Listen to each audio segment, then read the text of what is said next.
Hello guys, welcome to Rankine Academy. मेरा नाम है प्रशांत पूजन और हम पढ़ रहे हैं ग्राम समाज एवं विकास। हमने ग्राम समाज एवं विकास का पहला चैप्टर जो है ग्रामीण सामाजिक विकास, उसको पूरी तरीके से कंप्लीट कर लिया है। अब हम सेकेंड चैप्टर ग्रामीण स्वास्थ्य सेवाओं को कर रहे हैं।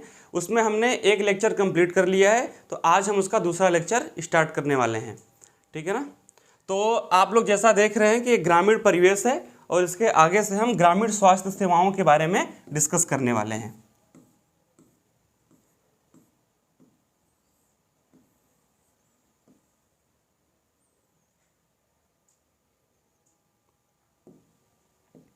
तो आप लोगों ने इससे पहले देख लिया होगा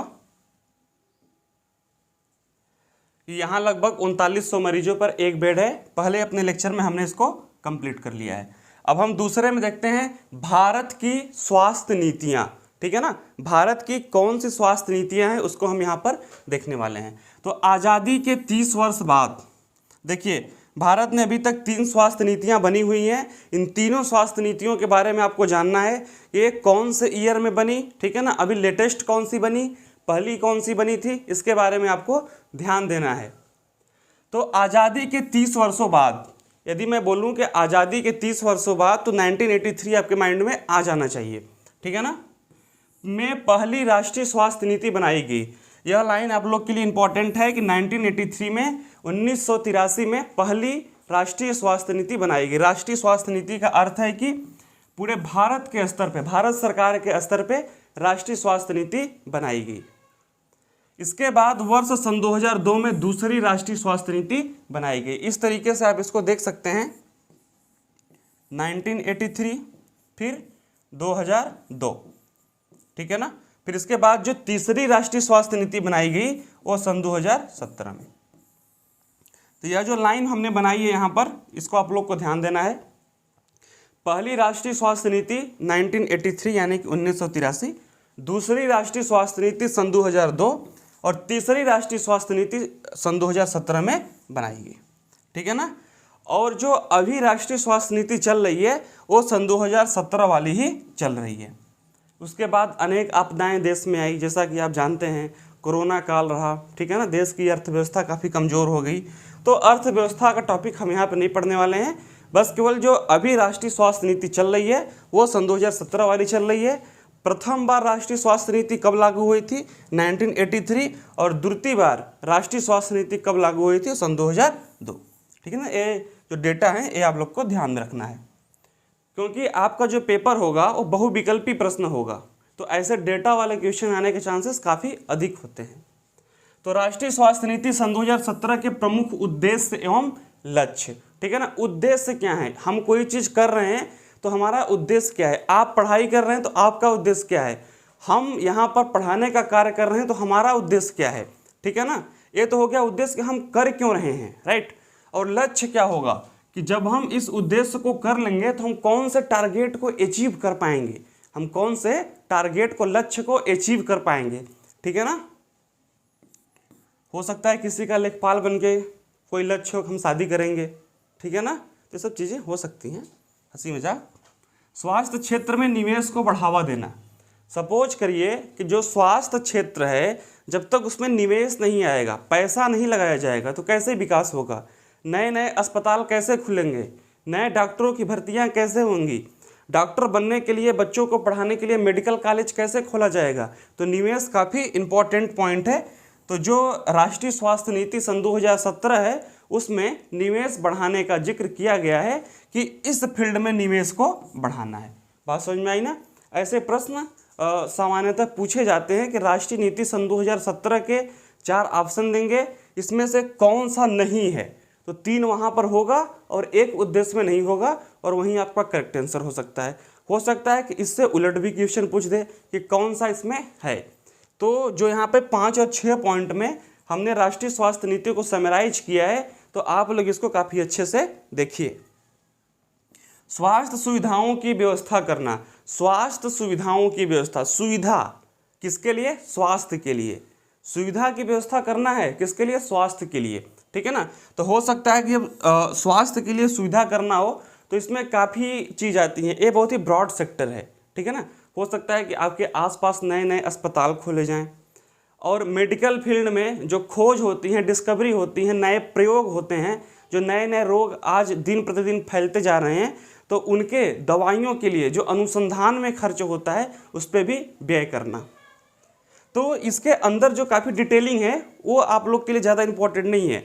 आप लोग के लिए जो ज़्यादा महत्वपूर्ण है वह यह है कि कौन कौन से उद्देश्य हैं। ठीक है, आर्थिक सहयोग को बढ़ावा देना। ठीक है ना, आर्थिक सहयोग, एक सहयोग ऐसा होता है कि जैसे मान लीजिए कि कोई प्राइवेट व्यक्ति है, ठीक है ना, कोई बिजनेसमैन ही है, वो अस्पताल खोलना चाहता है, तो उसको कानूनी रूप से राइट्स देना, लाइसेंस जिसे हम बोलते हैं, कि मैं आपको लाइसेंस देता हूँ, आप अपने क्षेत्र में सरकारी नियम कानून के अकॉर्डिंग, ठीक है ना, कि जो आपके पास वर्कर्स होंगे, काम करने वाले भाई बहन होंगे, आप उनको इतनी सैलरी देंगे, कोई भी आपराधिक कार्य यहाँ पर नहीं होगा। ठीक है ना, तो इन सब बातों पे उनको लाइसेंस दे सकते हैं। और आर्थिक सहयोग को बढ़ावा देना, हो सकता है कि सरकार उनको कुछ डिस्काउंट भी दे दे। ठीक है, आप एक अच्छा कार्य कर रहे हैं, आप अस्पताल खोल रहे हैं, तो कुछ टर्म्स एंड कंडीशन लगा के उनको डिस्काउंट भी दे दे कि वो और तेज़ी से ग्रो करे। ठीक है, रोगों की रोकथाम का उपाय करना। कोरोना महामारी में आप लोगों ने देखा कि भारत देश ने वैक्सीन बनाया। ठीक है ना, जब ऐसे अनुसंधानों के लिए सरकारें अग्रणी नहीं होंगी, हमारे देश का जो शिक्षा व्यवस्था है वो अग्रणी नहीं होगा, साइंटिस्ट अग्रणी नहीं होंगे, तो क्या हम वैक्सीन की खोज कर पाएंगे? नहीं कर पाएंगे। दूसरे देशों पर निर्भर रहेंगे, वो जब अपने देश का सारा कुछ कर लेंगे तो आपको देंगे, हो सकता है ना भी दें, हो सकता है काफ़ी अधिक पैसे लें और लेट से पहुँचे। ठीक है ना, तो रोगों की रोकथाम का उपाय करना, रोगों की रोकथाम के लिए नए नए अनुसंधान पे खर्च करना, ये सब प्रमुख उद्देश्य एवं लक्ष्य थे। क्योंकि सन 2017 तक आपने देखा था कि थोड़ी थोड़ी महामारी की आहट भी आने लगी थी। तकनीकी को बढ़ावा देना, टेक्नोलॉजी काफ़ी महत्वपूर्ण है। आप लोगों ने आजकल अस्पतालों में देखा होगा कि नए नए टेक्नोलॉजी, नई नई मशीनों से प्रयोग हो रहे हैं।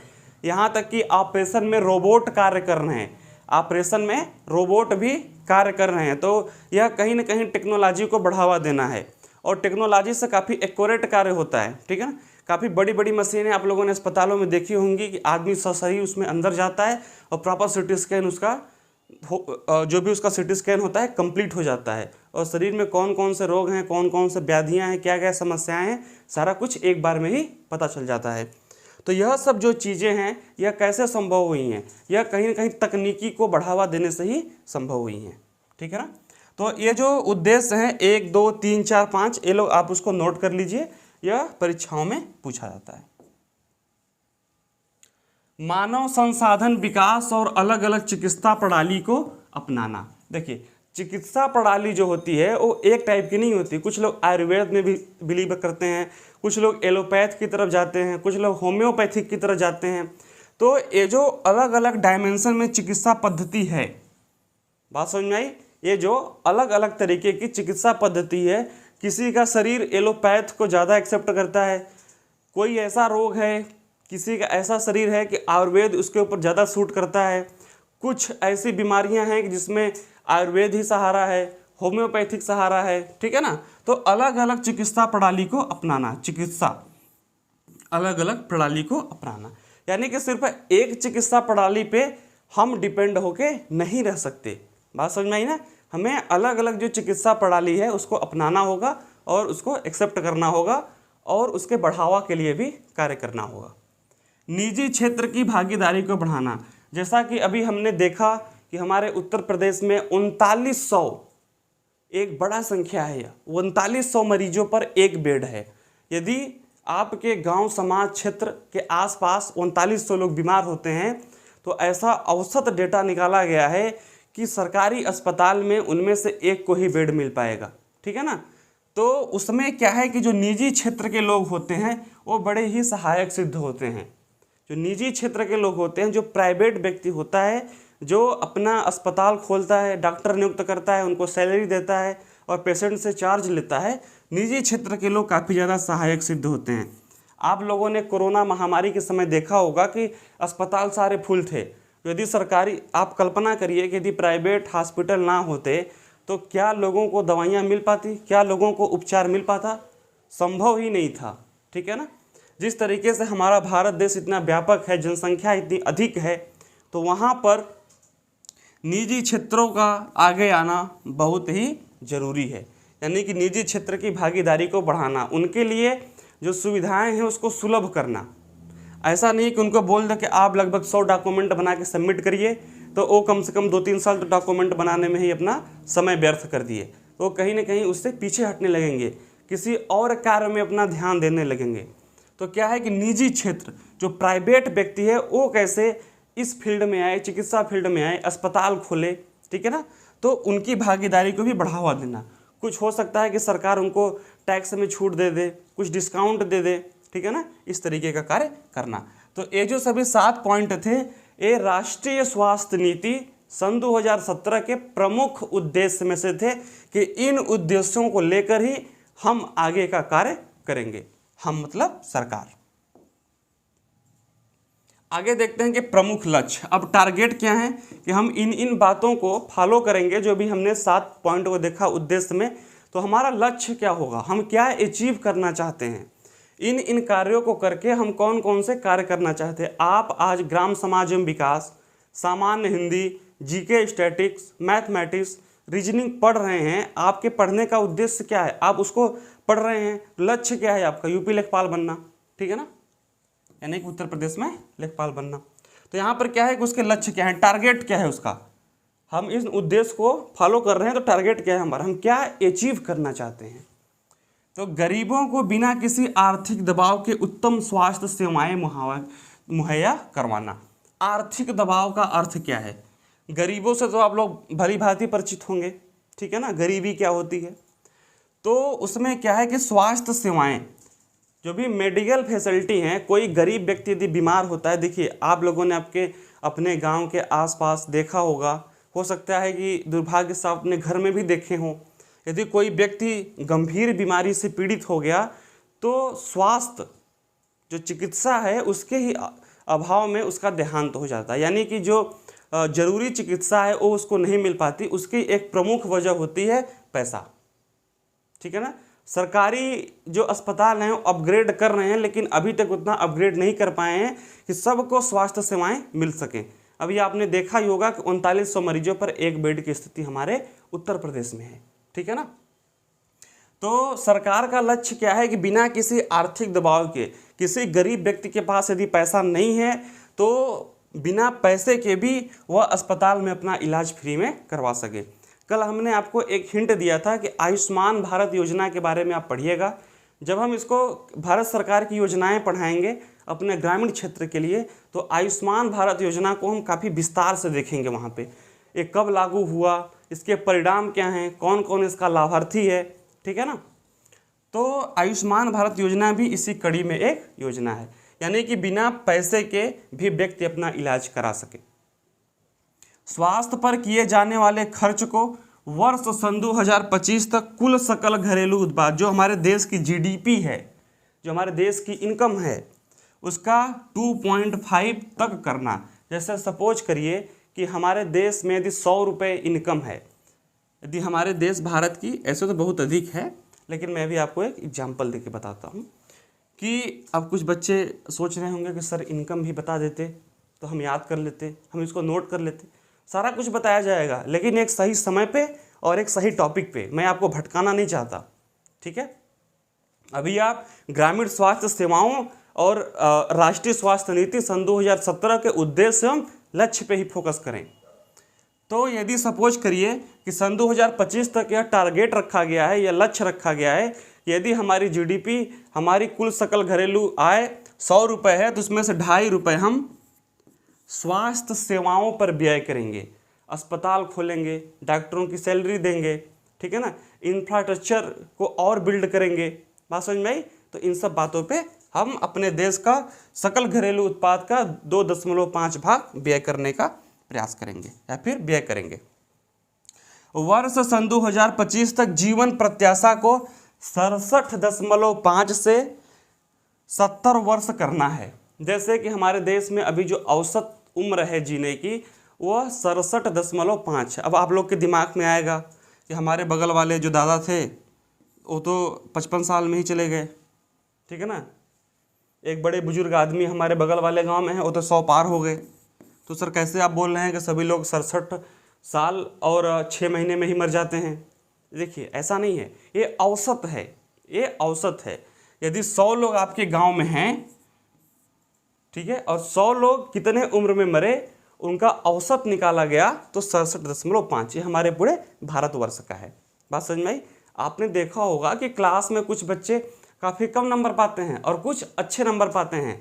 लोग क्या बोलते हैं कि अब की बार का औसत 70% रिजल्ट है। बात समझ में आई? तो हम यहाँ पे औसत की बात कर रहे हैं। तो इसको बढ़ाना है, 67.5 से 70 करना है। तो इसके लिए क्या करना होगा, जो स्वास्थ्य सेवाएं हैं उनमें वृद्धि करनी होगी, अच्छे अस्पताल खोलने होंगे, अच्छी अच्छी दवाइयाँ लानी होंगी, ठीक है ना। तो यह हमारे राष्ट्रीय स्वास्थ्य नीति सन 2017 में यह लक्ष्य रखा गया है कि सन 2025 तक जीवन प्रत्याशा, जो जीने की उम्र होती है व्यक्ति की, उसको 67.5 से 70 वर्ष करना है। यह इंपॉर्टेंट डेटा है। देखिए जो लक्ष्य है ये सन 2025 तक का है और आपका पेपर हो सकता है कि 22 में हो जाए, ठीक है ना। तो ये उसके अंतर्गत आ रहा है, ये उसके अंतर्गत आ रहा है। और ग्रामीण स्वास्थ्य जो टॉपिक है वो गांव से काफ़ी ज़्यादा संबंधित है। तो ऐसे प्रश्न आपके लिए काफ़ी महत्वपूर्ण हो जाते हैं। अब देखिए 5 वर्ष से कम आयु के बच्चों के मृत्यु दर को 1000 पर 39 था कि मृत्यु दर से कम करना। जैसे जब यह राष्ट्रीय स्वास्थ्य नीति लागू हुई तो उस समय जो आंकड़े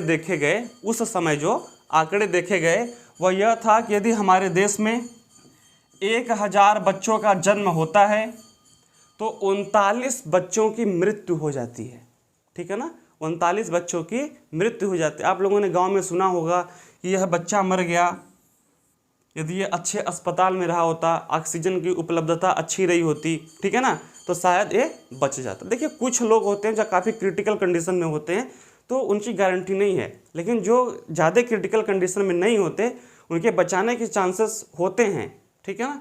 लेकिन स्वास्थ्य सुविधाओं के अभाव में, अच्छे अस्पताल के अभाव में, अच्छे डॉक्टर के अभाव में उनकी मृत्यु हो जाती है। तो अभी तक सन 2017 तक जो हमारे भारत देश में आंकड़ा रहा है, 1000 बच्चों का यदि जन्म हुआ तो 39 बच्चों की मृत्यु हो जाती थी। तो सन 2017 की जो स्वास्थ्य नीति का लक्ष्य रखा गया है वह यह है कि इसको कम करना है, यानी कि 39 से एटलीस्ट कम करना है। अब देखिए मैं बोल दूं कि 39 से 5 पे आ जाएंगे तो यार जीवन और मरने में किसी का कोई हाथ नहीं है, कोई इसको फिक्स बोल नहीं सकता, ठीक है ना। लेकिन यह अनुमान लगाया गया है कि कम करना है। कम में 0 हो जाए तो इससे खुशी की बात तो कुछ हो नहीं सकती, ठीक है ना, लेकिन उससे कम करना है। वर्ष सन 2020 तक मातृ मृत्यु दर को पूरी तरीके से समाप्त करना है। देखिए आप लोगों ने देखा होगा जब किसी बच्चे का जन्म होता है तो जो माता होती हैं वो जन्म के समय उनकी मृत्यु तक हो जाती है, ठीक है ना। काफ़ी दुखद बात होती है, उनकी मृत्यु तक हो जाती है। तो भारत सरकार तत्पर है कि सन 2020 यानी कि बीत गया, आप लोग इसको डेटा को क्लियर कर लीजिएगा, ठीक है ना। नए नए डेटा आते रहते हैं, अभी तक रिपोर्ट कोई आई नहीं है वैसे। तो दर को पूरी तरीके से समाप्त करना है। अब कोई नई रिपोर्ट प्रकाशित होगी तो उसमें देखा जाएगा कि इसमें कितनी सफलता मिली। वर्ष सन 2018 तक, देखिए ये सब जो डेटा है जब तक कोई आधिकारिक या फिर कोई प्रमाणित रिपोर्ट नहीं आती तब तक उससे क्वेश्चन नहीं पूछते। जो रिपोर्ट आई हुई है, जो हमारे पास डेटा है, हमें उतने पे ही ध्यान रखना है। डेटा नहीं आया है तो फालतू में सर्च इंजन की तरह बैठ के कार्य नहीं करना है कि सारा कुछ डेटा सर्च करके ही मानूंगा। आने दीजिए आराम से, तब हम देख लेंगे, ठीक है ना। खोजने नहीं बैठना है, क्योंकि आपसे ज़्यादा आलसी लोग ना आयोग में बैठे हुए हैं आपके पेपर बनाने वाले। तो आ जाएगी तो हम भी देख लेंगे। एक अलग से सपोज करिए कि आपके यूपी लेखपाल का पेपर आने वाला है, 10 दिन बचा हुआ है, तो जो भी नए नए अपडेट हुए होंगे तब तक हम एक नया वीडियो बना के आपके अपने प्लेटफॉर्म रैंक अकेडमी पे हम उसको अपलोड कर देंगे, जितने भी डेटा चेंज हुए होंगे। तो आप लोग उसके लिए टेंशन बिल्कुल मत करिएगा कि आज हमने वीडियो देखा और हम सर्च करने बैठ गए नया नया क्या क्या डेटा आया, ठीक है ना, तो उसको मैं करा दूंगा। वर्ष सन 2018 तक स्थानीय क्षेत्रों में कुष्ठ रोगों पर पूर्ण नियंत्रण प्राप्त करना। देखिए सन 2017 में कुष्ठ रोग क्या होता है कि कोई बच्चा बिल्कुल सूख सा जाता है, उसकी वृद्धि नहीं होती, ठीक है ना, उसका वजन काफ़ी कम होता है।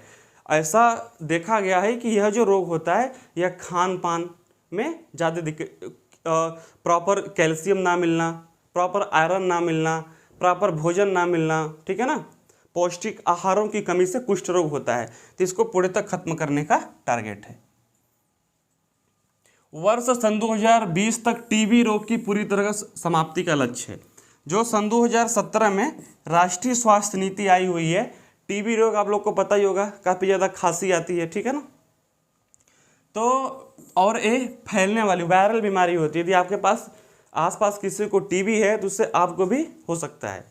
तो इस असाध्य रोग को सन 2025 तक पूर्णतः समाप्त करने का लक्ष्य रखा गया है सन 2017 की राष्ट्रीय स्वास्थ्य नीति। मैं बार बार सन 2017 क्यों बोल रहा हूँ, क्योंकि अभी लेटेस्ट स्वास्थ्य नीति यहीं आई हुई है, ठीक है ना। 1983 में पहली आई थी, सन 2002 में दूसरी आई थी और सन 2017 में तीसरी आई थी। अभी हम सन 2017 को ही पढ़ रहे हैं जो कि लेटेस्ट है। 1000 की आबादी पर 2 बिस्तरों की उपलब्धता सुनिश्चित करना। अभी तक हमने क्या देखा था, 39,000 आबादी पर 1 बेड है हमारे देश में। जो हमारे देश के आंकड़ा आपने पिछले वीडियो में देखा होगा, नहीं देखा हो तो जाकर देख लीजिए। 3900 आबादी पर 1, आबादी और मरीज में अंतर होता है। मरीज का अर्थ है कि जितने लोग बीमार हैं, लेकिन आबादी का अर्थ क्या है कि पूरी आबादी कितनी है, ठीक है ना। तो 1000 की आबादी पर 2 बिस्तरों की उपलब्धता सुनिश्चित करना यह टारगेट है, ठीक है। और विश्व स्वास्थ्य संगठन जो बोलता है वह क्या बोलता है कि 1000 की आबादी पर कम से कम 1 बेड तो होना चाहिए। लेकिन जो हमारा लक्ष्य है राष्ट्रीय स्वास्थ्य नीति सन 2017 में, वह यह है कि हम 2 बेड उपलब्ध करवाएंगे 1000 की आबादी पर। तो यहाँ पर आप लोग देख लीजिए कि स्वास्थ्य से संबंधित प्रमुख संस्थान इंस्टीट्यूट कहाँ कहाँ पर हैं हमारे देश में। इसमें आप लोग को 2 चीज़ें ज़्यादा ध्यान में रखनी है। एक तो हमारे उत्तर प्रदेश में कौन सा है, और एक हमारे नई दिल्ली। यानी कि उत्तर प्रदेश जो है वो हमारा राज्य है जहाँ पर हम पेपर देने वाले हैं। हमारे राज्य का अर्थ मतलब कि जहाँ पर आप पेपर देने वाले हैं, इसका यूपी लेखपाल का। और नई दिल्ली हमारा जो है कैपिटल है, ठीक है ना। तो इन दोनों जगहों पर कौन कौन से प्रमुख संस्थान हैं उसको आप लोग देख लीजिए। राष्ट्रीय स्वास्थ्य एवं परिवार कल्याण संस्थान नई दिल्ली, बस इसका नाम देखना है, 2-4 बार इसको रफ पे लिख लीजिएगा कि याद हो जाए। अखिल भारतीय आयुर्विज्ञान संस्थान नई दिल्ली, अखिल भारतीय मलेरिया शोध संस्थान नई दिल्ली, ठीक है ना, जहाँ जहाँ पर नई नई तकनीक की खोज होती है, नए नए रोगों से लड़ने के लिए दवाइयाँ खोजी जाती हैं, तो ये लोग आप उसको देख लीजिएगा। वल्लभ भाई पटेल चेस्ट संस्थान नई दिल्ली, राष्ट्रीय आयुर्वेदिक संस्थान जयपुर, जिनका मैं जिक्र कर रहा था यही दोनों हैं। केंद्रीय औषधि संस्थान, केंद्रीय औषधि संस्थान और आयुर्वेद संकाय चिकित्सा, केंद्रीय औषधि संस्थान लखनऊ में है, ठीक है ना। इसके आने की प्रबल संभावना है, केंद्रीय औषधि संस्थान। और आयुर्वेद संकाय चिकित्सा जो है यह वाराणसी में है, ठीक है ना। और राष्ट्रीय क्षय एवं श्वसन रोग संस्थान नई दिल्ली में है। तो आप लोगों ने यहाँ तक देख लिया। तो हमने ग्रामीण स्वास्थ्य सेवाओं के अपने 2 लेक्चर कंप्लीट कर लिए हैं। अब जो मेरा नेक्स्ट लेक्चर आएगा उसमें हम ग्रामीण स्वास्थ्य सेवाओं को कंप्लीट कर लेंगे, और जो पिछले वर्षों में आए हुए प्रश्न हैं या फिर जो परीक्षा की दृष्टि से महत्वपूर्ण प्रश्न हैं उसको हम यहाँ पर कंप्लीट कर लेंगे, ठीक है ना। तो अभी हमने ग्राम समाज एवं विकास के 2 चैप्टर कंप्लीट करने वाले हैं। हम सारा चैप्टर यहाँ पर कंप्लीट करेंगे। तो जो बच्चे रैंकाइन एकेडमी को सब्सक्राइब नहीं किए हैं, प्लीज़ मेरा निवेदन है कि आप लोग उसको सब्सक्राइब कर लीजिए। आई होप कि आप स्वस्थ होंगे और अपने कार्यों में व्यस्त होंगे। तो मिलते हैं नेक्स्ट वीडियो में, तब तक के लिए धन्यवाद।